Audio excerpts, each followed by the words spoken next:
there anything out of state that we've learned so far? I think we've learned that State's going to be in a little bit more four-man front than we thought originally. And I think we've learned that Isaac Smith is going to be playing linebacker a little bit more than we thought originally. Now, I find both of those decisions interesting, especially the Smith one, because that guy was your best player last year. But at the same time, when you think about Isaac Smith last year, not a traditional safety, right? Didn't have an interception.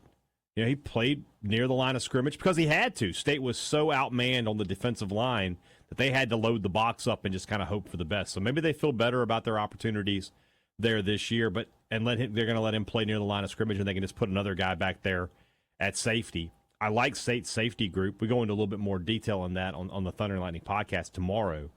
But I like Tony Mitchell. I like Jerron Manning a lot. I think that those guys can play.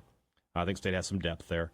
But I think State has gotten enough depth in its defensive line that they feel pretty good about maybe being able to go some four-man fronts, some 4-3, maybe even some more traditional 4-3 than 4-2-5.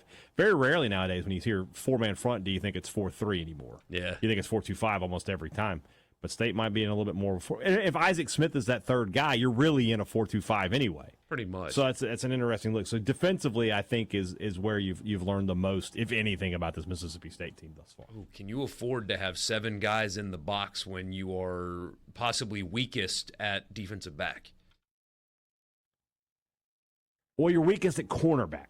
Yes. Yeah. I think what you may have to look at it in terms of is if we ask them to cover, we're probably screwed anyway. So let's rush.